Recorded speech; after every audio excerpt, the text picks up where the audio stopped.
Passenger Seat Podcast, a podcast designed to fill your passenger seat with chat about classic cars, all recorded from my 1968 Morris Minor Peggy. I'm Becca and I'm on my way to work today in Peggy as my daily driver. I'm really fortunate that I am able to use my classic car as a daily driver, but ultimately the fact that I use it as a daily driver is down to the fact that classic cars are not cheap, and when it came to buying a car to move out, I wanted to pick a car that would allow me to do all the things that I enjoy doing with my family's classic cars, but could also get me to and from work. You guys know this story if you've been listening to the podcast for a really long time. And so ultimately my funds only really allowed for the purchase of one car at the time. So I purchased a Morris Minor, which was kind of a great choice for that. But it did make me wonder kind of a little bit about how people just a few generations before me were able to afford maybe a couple of cars, a classic that they could keep really nice on a weekend, and then a daily runabout, especially when they're a young driver and insurance can be difficult for young drivers on classic cars.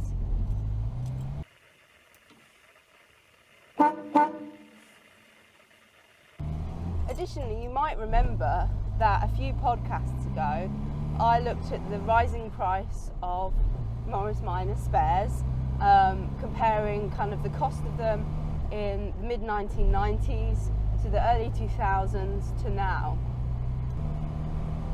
And then someone called Squirrel RC, and then some numbers, can't remember off the top of my head, over on YouTube suggested that I look into the changing prices of classic cars themselves, because they made a really good point that if classic cars themselves aren't rising at the cost of spares, then what we might see is an increase in the number of cars at the lower end of the scale being turned into scrap and then broken up for spares, because the spares are going to be more valuable than selling the car on its own.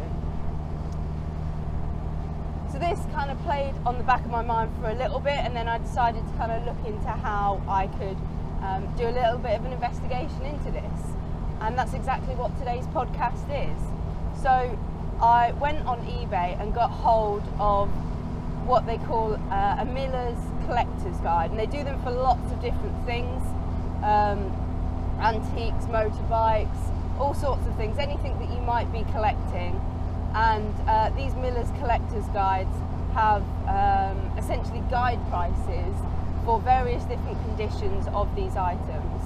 And I looked on there and I was able to find a 1991 to 1992 edition, which is obviously fitting kind of with the prices of spares that we were comparing to in that previous podcast. A 2005 and 2006 one, so about 15 or so years later, a comparison to make to the prices then. And then I thought, okay, well, you can get prices for guide prices now more recently on Hegarty's kind of guide price section of their website, and it's quite a useful, intuitive tool. So that was where I was going to get my information from. And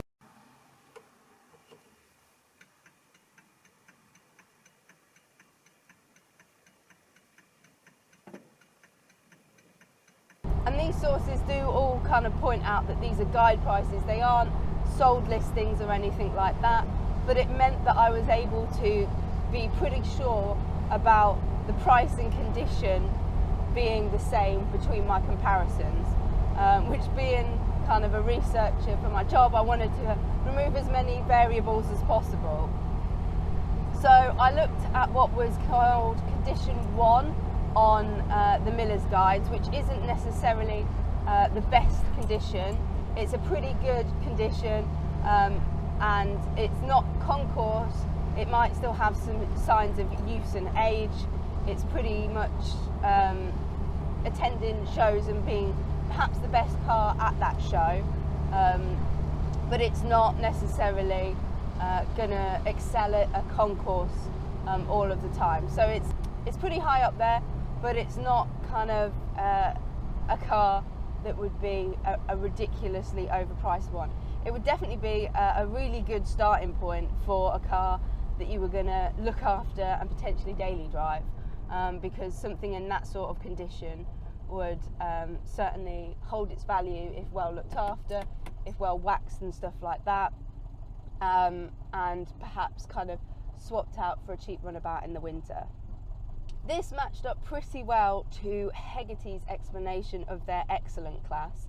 Again, not totally top of the range. They have a separate class for that on their price guide website, and kind of matches up pretty well with that in terms of the descriptors being used. So I was pretty happy that the cars I was comparing from the 2 copies of the Miller's Guides were going to match up pretty well to the cars that I was comparing on Hegarty's price guide.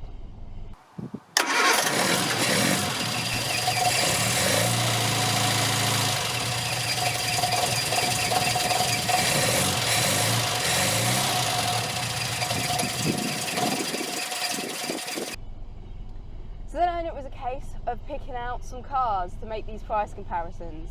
I tried to pick out a few different cars, pick some that were quite close to home in terms of cars I'm familiar with, but also cars that tend to be quite popular as everyday cars that you are still in quite large quantities.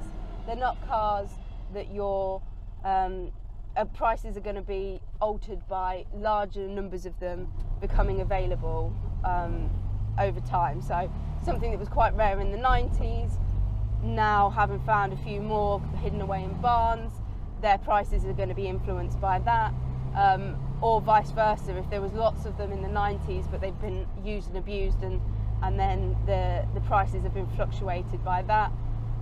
It's cars that are reasonably plentiful, so we shouldn't see prices influenced by kind of external factors other than kind of the market. So let's get on to comparing some of these prices of some classic cars, and I hope you find this really interesting.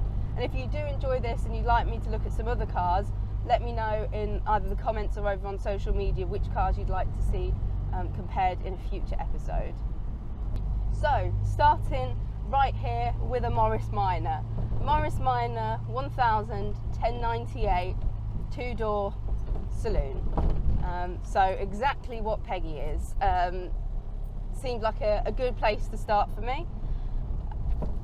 I perhaps wish I hadn't looked it up, because those prices back in 1991 and in 2005 really made me quite jealous. So to get an excellent car in 1991 and 2005, you were paying about £2,000 for a Morris Minor like Peggy. That's really quite a good price, and I'll get on to kind of contextualising these prices a little bit later with kind of cost of living, but that is a pretty decent price for one. Moving on to today, to get a car in the same sort of condition, same make, model, engine size, etc., all those features pretty much the same, it's going to cost you £9,300. And this sort of pricing is kind of what's factored into me deciding that I will keep Peggy, that I know and is good, and get her restored rather than buying another car, because ultimately when these are price guides and somebody might view their car as excellent, but a couple of years down the line it's not going to be as good as it was when you bought it, because their restoration and stuff like that might not be to the standard that you think it is. So yeah, £9,300 for a Morris Minor that's in that excellent condition. And you can see why the numbers of young people who are using these cars as dailies has decreased, and the kind of quality of the daily car that they can afford is perhaps lower than it used to be. Then picking again from our own fleet, a Triumph Spitfire Mark III. Being a sporty convertible, back in 1991 it still pulls in a little bit more money than Peggy and is sitting at £3,500. And that, much like the Morris Minor, stays the same even 15 years later in 2005. And again, we see an increase today of much the same sort of amounts, and it's up to £10,200 for a car of the same quality nowadays. So again, a really large jump, all things considered. Moving over to some cars that I know pretty well, Hillman Imps, Roots Group. This is another car that's somewhat popular with young people to use as a daily or a first classic car. It's quite an interesting choice, and again, there's parts availability and stuff like that available. Now, back in 1991, you could pick up a Hillman Imp for just £800, which seems like a fantastic deal, and I can start to see why my dad was running them so frequently during the 1980s and 1990s, because they really are cheap, affordable motoring at that time. These do go up a little bit in price in 2005, but only £200. In 15 years, the price of a Hillman Imp rises to £1,000. Still really good, cheap, affordable motoring for a classic car, and not a bad choice really.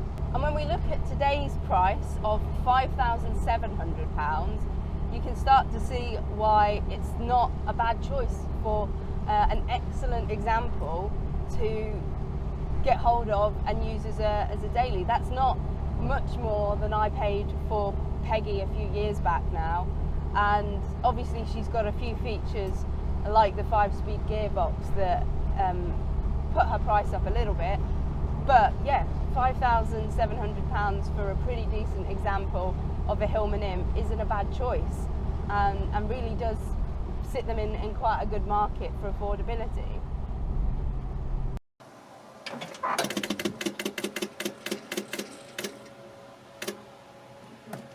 Another hugely popular everyman's car from the period is a Citron 2CV, and their price changes over the period I'm looking at are really quite interesting. In 1991, you could pick up a Citron 2CV for £1,400 in that excellent condition. It then drops, interestingly, in the early 2000s to £1,000, and we see that with a couple of cars that I've selected, but not many, to be honest. To see that drop in the early 2000s is really quite unusual. However, they've really picked up despite being kind of quite affordable back then, and a similar car compared to the 1990s is now going to cost you upwards of £14,000 according to Hegarty's price guide. That is a really big jump, and again really affects the affordability and usability of an excellent car, and puts you in a lower bracket in order to be able to kind of make good use of one.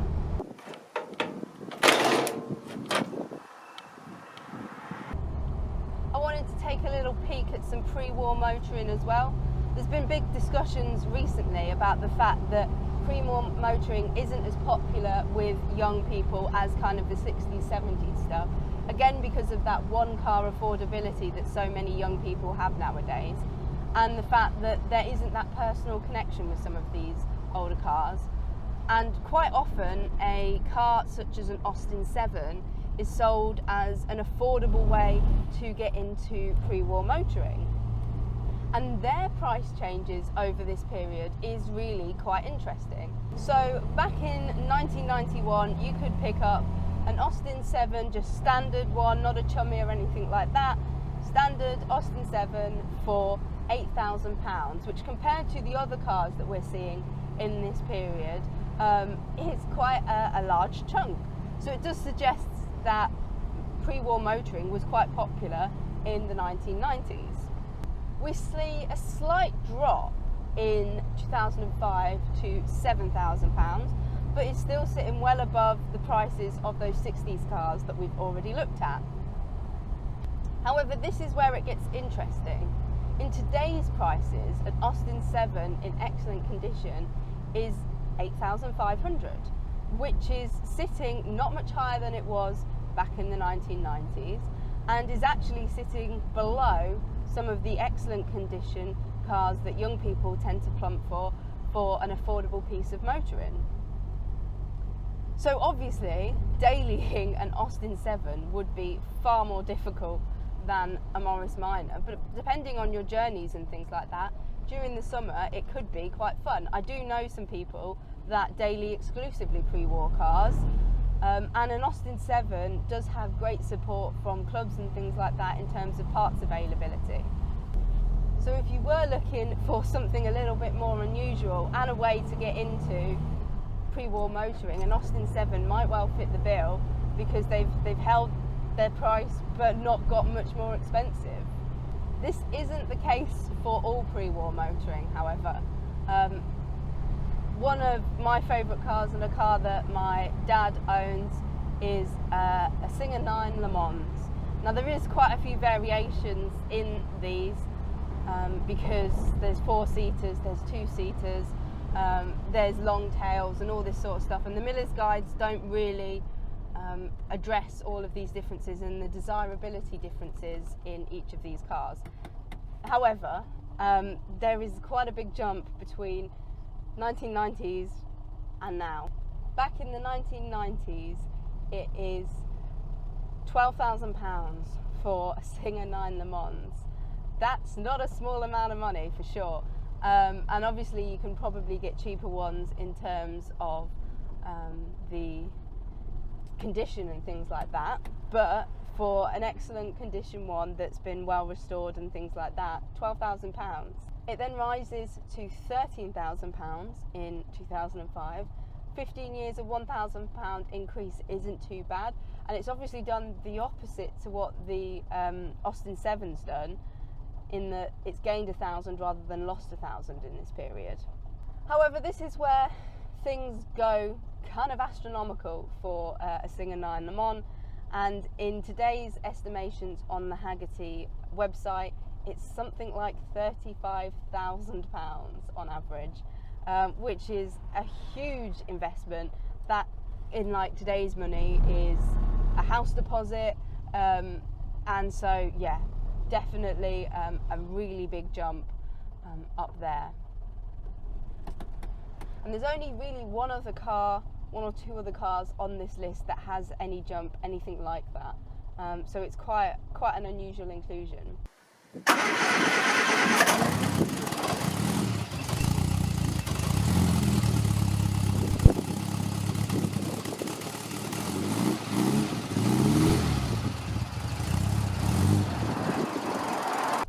One of those cars that is quite similar in that jump is a Datsun 240Z. They're sitting at £9,000 in 1991, and they actually drop in 2005 and 2006 to £6,000, which made Jamie very sad when I told him, because that was a car that he really likes the look of, but given today's prices is not one that he could afford. But if we could get a time travel, that age-old problem, time travel back to 2005, you'd be able to get a pretty decent option for £6,000. Talking of today's prices, £35,000 again is quite a big jump, and it definitely puts them out of kind of the affordable range for a lot of people.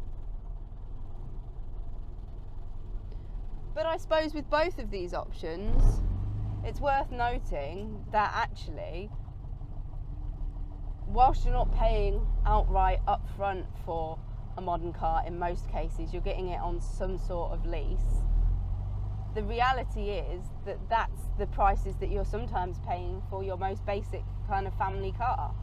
And at that point, at that purchase point, they're only going to depreciate the more kind of miles that you put on them. So I guess it depends on how you look at these prices in that way.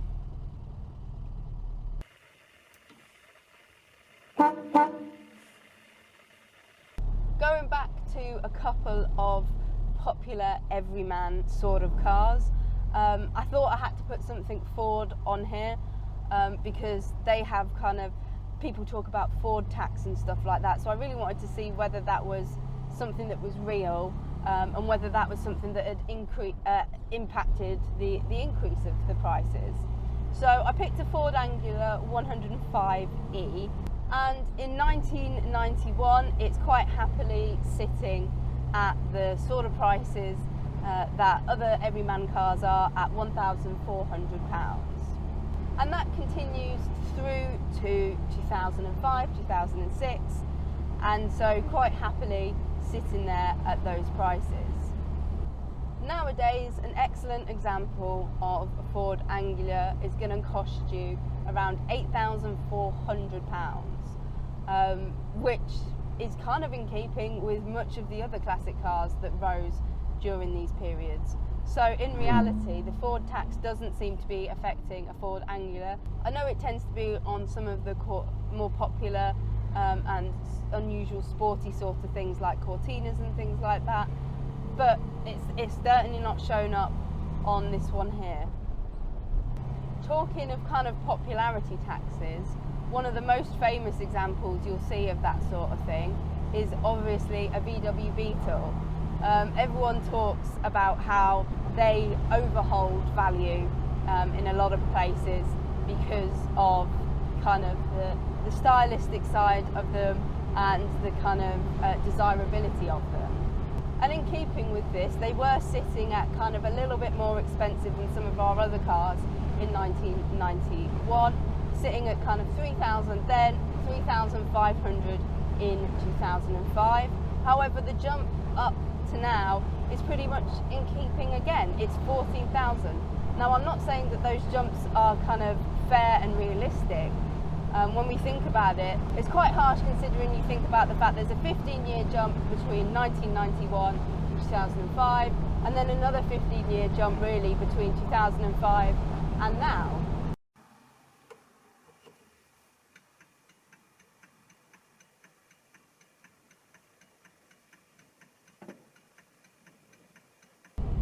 Now, I've talked before about the fact that my parents owned a Morris Minor, but they only owned it for a short time because they swapped it in the early 2000s, or late 1990s actually, for a Riley Elf. So we know that the Morris Minor in this period is sitting quite happily at £2,000. And every time I tell people this story, they say, well, your parents definitely got the better deal there to have got the Riley Elf over the Morris Minor, even Morris Minor owners.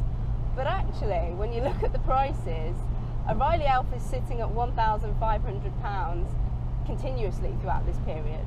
So if it's kind of, we're looking at a straight swap there, technically, if my parents and the Riley Elf was in the exact same condition, the drop was a little lower. But I know my parents were pretty pleased with the switch, and I seemed to quite enjoy the Riley Elf as a kid as well. So no complaints here, but it is quite interesting that people kind of perceive them to be sitting a lot higher than a Morris Minor, especially when their prices these days are not as high as a Morris Minor. An excellent condition Riley Elf might well be picked up for around £6,800.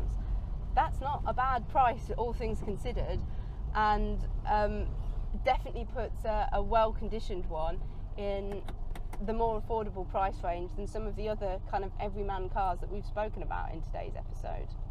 So I've got one final car for you. It was one I had to include just because I've really enjoyed following up and down vids Mr. Kitch over there and his exploits with Citron SMs. So I thought, okay, if he could have pulled the money together sooner, what sort of car could he have got for his money? So I looked up an excellent condition Citron SM back in 1991. You might want to stop listening, Rich, because back in 1991 you could pick one up for about £14,000. It's still a lot of money, but it's not a bad deal, kind of considering where they've ended up. And if you don't want to go that far back in time, you can look at kind of 2005 and pick one up for £9,000, which is an even better deal. So these are definitely cars that should have been bought and hidden away and stored away, because now these are the highest costing car on today's little investigation, upwards of £43,000.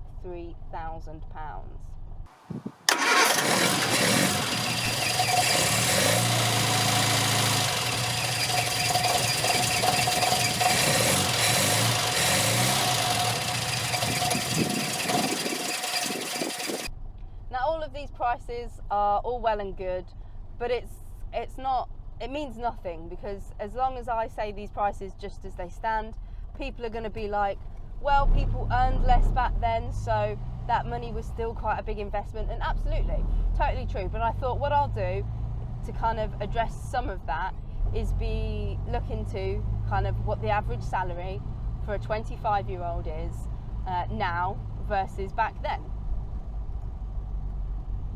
and kind of compare it to the cost of a Morris Minor. So you can't fault me for kind of getting involved and really trying to put these price rises into context. So your average yearly salary for a 25-year-old today is between £26,000 and £28,000. That means a Morris Minor at today's prices is going to cost you about a third of your yearly earnings. So quite a big investment. It's probably going to take a little bit of time to save up, and obviously this is for an excellent one. You can definitely pick them up for cheaper than that, but it does put into context the availability of these cars, especially when you know that back in 1991 the average earnings of a 25-year-old is about £14,000. According to government statistics, and that means that you can pick up a Morris Minor for about a seventh of your earnings. So in kind of a rough amount, it's costing you a lot more of your earnings to purchase a Morris Minor now than it would back in 1991. And so it feels like a bigger investment. And then put on top of that the fact that your spares are also costing more out of your paycheck. It really is a tough world out there for a classic car enthusiast who's trying to get into the hobby and is trying to pay for a car to start with, and then keeping that car on the road and in the condition that they want it to be. It might well be that a young person, through some windfall or something like that, can afford to outright buy a Morris Minor, but then it's keeping that Morris Minor in a condition and running, and that means that they're not losing money by enjoying their car. And like I said, it shouldn't be about money when it comes to these cars, but if money is being a big gatekeeper to people actually being able to get into the hobby, then it's really something that we need to be working on trying to help subsidise as clubs, because how on earth do we expect clubs and classic car ownership to continue when the cars are exponentially rising? They're costing way more out of an individual's paycheck than they have in the past. And take into a fact that there are way more strains at the moment on an individual's salary. We're going through a cost of living crisis, and luxuries like having fun with classic cars is sometimes the first thing that has to go. You might have to pick something for kind of fuel economy and things like that that aren't so much of a consideration in some of the previous generations of being able to buy a classic car.